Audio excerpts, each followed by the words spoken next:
We're here today because we need our community's help with putting an end to a suspected serial rapist reign of terror. I'm pleased to be joined today by Harris County District Attorney Sean Tier and the Special Crimes Bureau Chief Angelo Welton.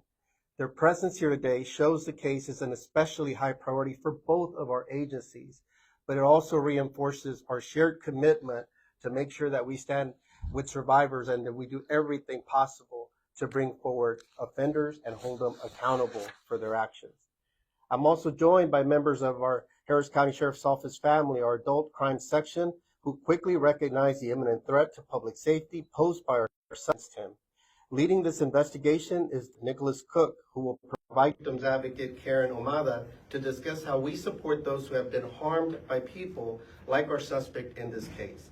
Detective Cook launched his investigation just last month when a brave woman came forward to report that she had been viciously raped by Carl Redfield Jr. at his apartments in the Cypress area, which is in northwest Harris County. This woman provided information that helped Detective Cook identify more victims. Working very closely with the District Attorney's Office, they gathered enough evidence to charge Carl Redfield Jr. with 3 sexual assaults so far. We believe this may be just the tip of the iceberg. Based on the evidence gathered so far, we have reason to believe Redfield has sexually assaulted many more women, oftentimes video recording his brutal attacks and attempting to intimidate his victims to keep them from coming forward. I want to speak directly now to any woman who have had the misfortune of crossing paths with Carl Redfield Jr. This man has been in the Harris County Jail since we arrested him on July 24th at his place of work, a car dealership. The DA's office has successfully made the case for an especially high bail to ensure he doesn't hurt you or anyone else ever again. We know that people like Carl Redfield Jr. try to intimidate their victims to keep them from coming forward. They want you to feel ashamed and afraid. Don't fall for those lies. If you were harmed by Carl Redfield Jr.'s unspeakable acts, we will stand with you to keep you safe and get you the justice you deserve. You are not alone. Help us gather all the evidence prosecutors need to put him away for good so that his reign of terror ends right here, right now. If you have information about criminal acts committed by Carl Redfield Jr., please contact our Adult Sex Crimes Unit at 713-274-9370 or our Victims Assistance Unit at 713-274-9369. Briefly in Spanish. Buenos días y gracias por acompañarnos. Estamos aquí porque necesitamos la ayuda de nuestra comunidad para detener un hombre acusado de hacerle mucho daño a varias mujeres. Me acompaña el fiscal de Condado Harris, Sean Tier, y Angelo Welton, quien trabaja con él. También están con nosotros oficiales de nuestra agencia que han estado trabajando en este caso, incluyendo el detective Nicholas Cook, quien comenzó esta investigación. También está con nosotros Karen Ahumada, quien ayuda a las personas que han sido lastimadas por criminales como este sospechoso. Todo comenzó el mes pasado cuando una mujer vino a decir que Carl Redfield Jr. la atacó en su apartamento en el área de Cypress, en la parte noroeste del condado. Gracias a su ayuda, el detective encontró más personas que también podrían haber sido lastimadas por él. Hasta ahora, este sujeto ha sido acusado de 3 ataques, pero creemos que hay muchas más víctimas. Sabemos que grababa lo que hacía y trataba de asustar a las mujeres para que no hablaran. Quiero hablar directamente con cualquier mujer que ha sido lastimada por él. Este hombre ya está en cárcel desde el 24 de julio. No puede hacerle más daño. No tengas miedo ni vergüenza. No estás sola. Si fuiste víctima o sabes algo, por favor llama a la Unidad de Delitos Sexuales contra Adultos, 713-274-9370, o a la Unidad de Ayuda a Víctimas, 713-274-9369. Queremos ayudarte a estar seguro y a que se haga justicia. Necesitamos tu ayuda para que esta persona no lastime a nadie más. Nuevamente, si tienes información sobre actos criminales cometidos por Carl Redfield Jr., que está en la pantalla, por favor de llamarnos. Necesitamos su ayuda. And I mentioned that his apartment was is in the Cypress area.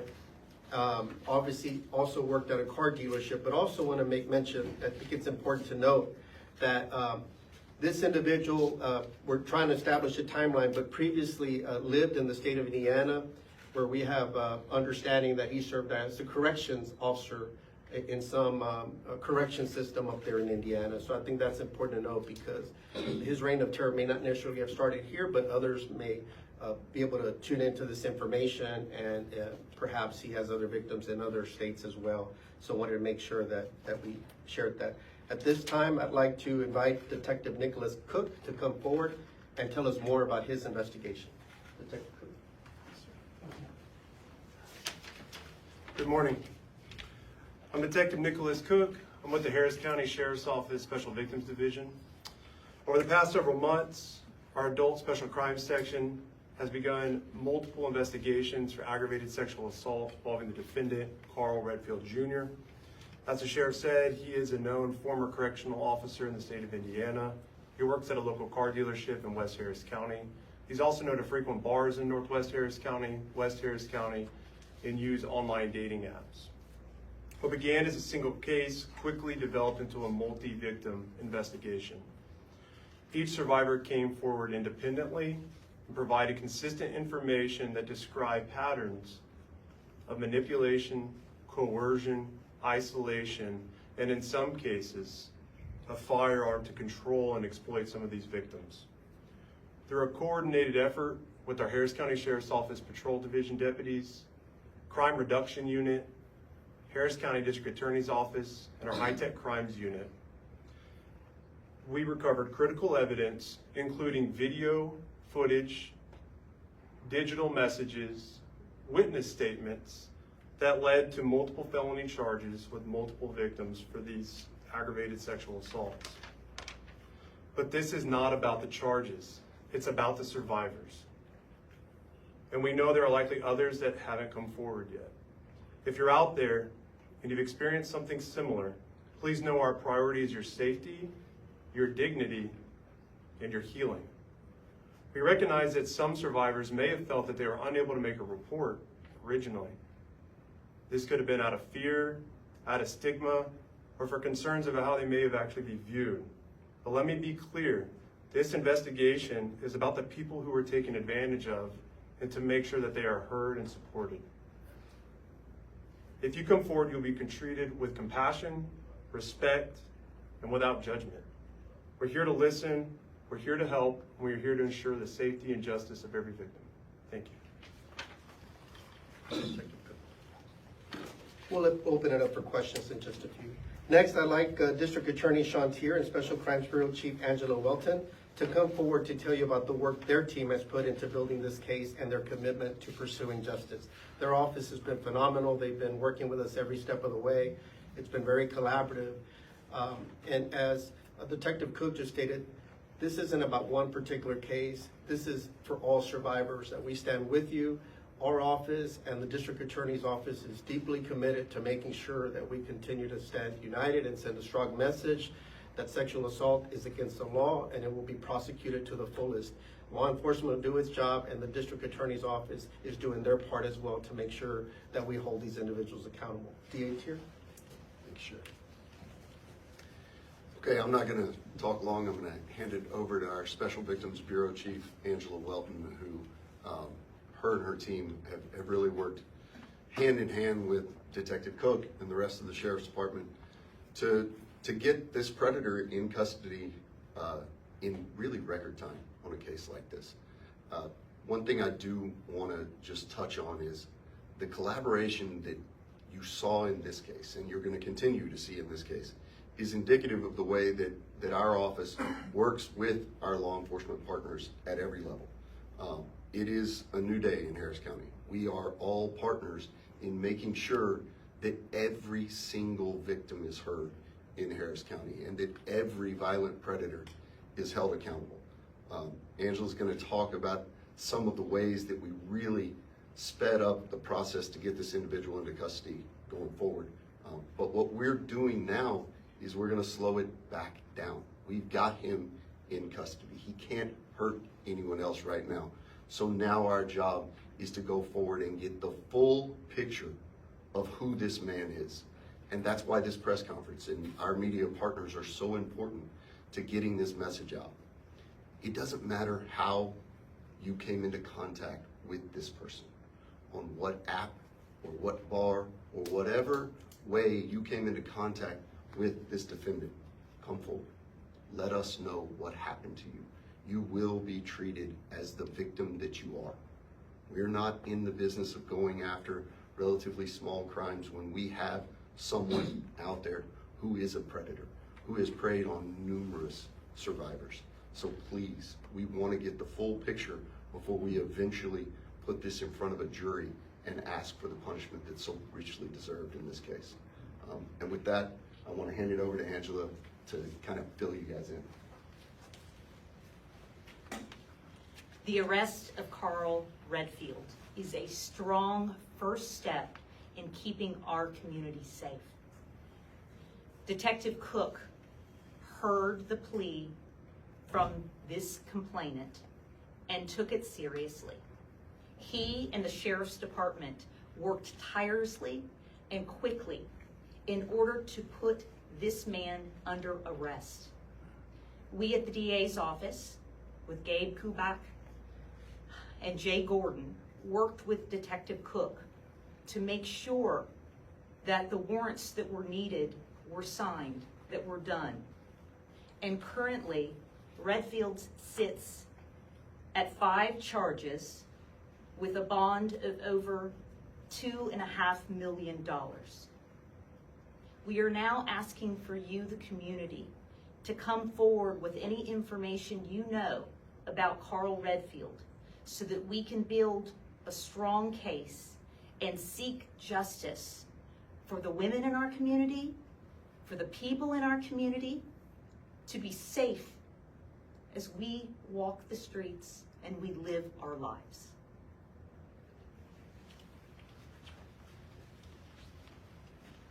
Our next speaker is Sheriff's Office Victims Advocate Karen Omada to discuss some of the services we provide to those survivors who have been harmed by violent criminals. Good morning. My name is Karen Omada, and I am an advocate with the Harris County Sheriff's Office. Our unit just wants everybody to know that any victim of sexual assault, please know that you're not alone, that we see you, we hear you, we believe you, and we're here to help. We understand how difficult it is to come forward, but we're here for you. At the Harris County Sheriff's Office, your safety and healing is our priority, so we want to take care of you. Thank you. Thank you. And want to thank our media partners as well for coming forward and helping share this very important information. I mentioned a few important points that I thought we needed to make, such as some of his employment history in the past, apartment complex in the Cypress area. He worked at a car dealership. You heard he frequented bars.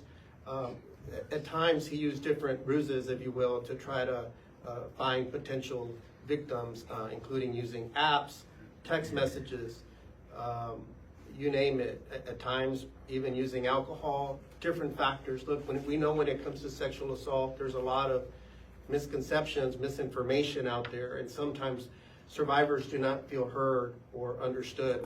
As you heard Detective Cook say, we're not here to judge anyone. We're here to support you and to try to make sure we conduct a thorough investigation. So to all the survivors out there, we want to say, again, that we hear you, we see you, we stand with you. We need you to come forward.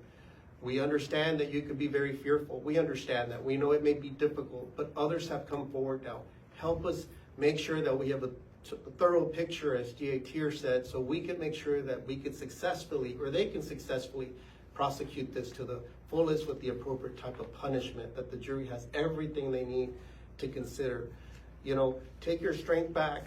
It's a time to come forward. You could reach out to our Adult Sex Crimes Unit. You could reach out to Crime Stoppers, where you could always report things anonymously at 713-222-TIPS. But Detective Cook, ourselves, and the District Attorney, Sean Tier, and his team, we're ready to stand and support you and continue moving this forward. Again, we're here because we believe there's other victims that just maybe haven't come forward, haven't been identified, and that's what we want. So I'll turn it over to any questions. Sheriff, I noticed one of the charges is related to a family member. I know that maybe not great detail you can get into. Can you address that? So family law or family member can mean many things. It can mean a dating relationship. It can mean one date. So in this circumstance, it doesn't necessarily mean a wife, a daughter, something like this. It is more likely a dating type of relationship, but that level is held to a high level. Make sense? Yes. Can you mention one of those 5 charges he's facing? Yes.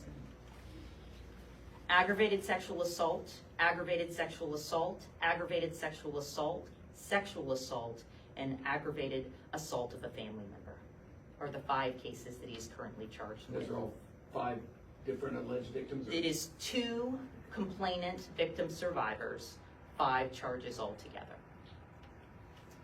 You mentioned multiple times that that he was using apps to communicate with people. Do you guys have the option or ability to go to those companies to try to find out people he might have messaged or met through the apps? Our investigation is ongoing and continuing. We will do anything in our power to get the information we need to bring everything to light with regard to what happened in this case and seek justice. So yes, we will be working on securing as much information and evidence we can on different apps and any other evidence that we discover. Can you talk about what search warrants have been executed so far, and then what evidence possibly came back from those search warrants? Yes, sir. As of now, two search warrants have been executed. One was a residential search warrant for the defendant's residence that was executed. The second search warrant was for a DNA buccal swab to compare it to any DNA information we might have. There was one alleged victim that I've talked with who's scared, frankly, to come forward because of the way that they met and the understanding that maybe there would have been some money involved. Also, she has children. Can you talk about what you found so far in terms of some of the victims here and, you know, if they do have that fear, especially, you know, she doesn't want to have her kids taken away. Right. Good question. I would say that's a very good question. I think a lot of people might feel that way. What I will say is this. With obvious privacy concerns for active cases and other victims, and including the one you mentioned, and whoever else is out there, as the sheriff mentioned, our concern is the survivors, and we're not here to go out of our way to cross-prosecute anybody or remove children. We are here to be your voice and for justice. So if there's somebody out there that is a victim of this, have no concern that we are trying to infiltrate your life, expose your past, or anything of that nature. We are here to ensure justice as much as they're willing to cooperate with us. So, good question, but our objective is not that. In terms of the videos that you guys have recovered, how many? A lot. We haven't even been able to go through all of them. We're processing them. I'm honestly not sure of the number, but I will say it's overwhelming. Were they being posted online or were they private videos? Not that we're aware of. That part of the investigation is still active. Are we talking about hours and hours of sexual assault on video? Potentially, but not verified. We still have to go through the investigation and review everything. The video part of this case is very preliminary. And where did the majority of these sexual assaults actually happen? As of now, we have information in multiple locations. So right now we're trying to verify through the investigation the exact locations. Obviously the ones that have been charged were in Harris County, all in the northwest or west end, but we still have other cases that we haven't filed on that are in various locations. Given that I think a firearm is alleged to have been used in at least one of these cases, Yes. I know that can open up avenues to federal charges. Have you all been in contact with the FBI or DOJ? Not at this point, but that is a part of the current investigation, so that's a part of the bigger scale of it. That's a good question, sir. So wait, when you say other locations, like, did he own these locations, rent them, like, are other people involved? That part is still under investigation. We haven't been able to clarify the exact details of some of the different locations. Do you know what his criminal background? Has he ever been convicted in the past? May I speak of that? Yeah. Yes, he has been convicted in the state of Indiana, where the sheriff had mentioned, and I mentioned that he was a former correctional officer for trafficking and narcotics inside a correctional facility. He also has a conviction here in Harris County for domestic violence. How long has he lived in the Houston area? How far back are we talking about? We're still verifying actual records as opposed to public records and getting leases and deeds, but it's at least 2 years.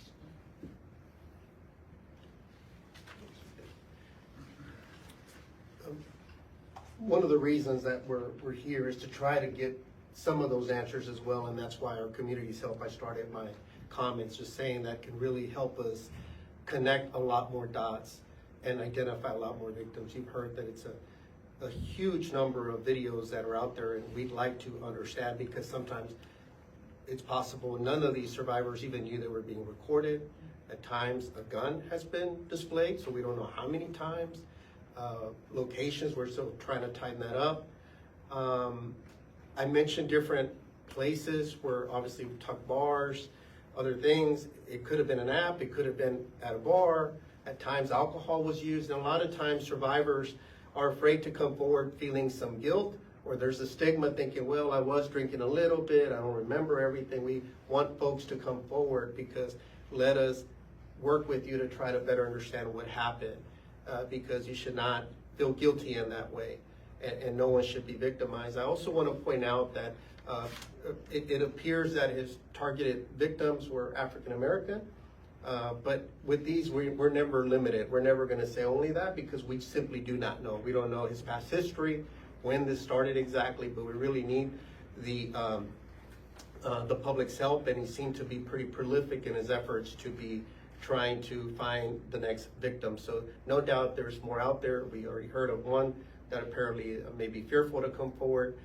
You know, the district attorney's office, they're committed, again, trying to support survivors, and you know, obviously they'll have to look at everything on a case-by-case basis, but we see them as the survivors and victims in this, and help us put this predator away for good, right here, right now.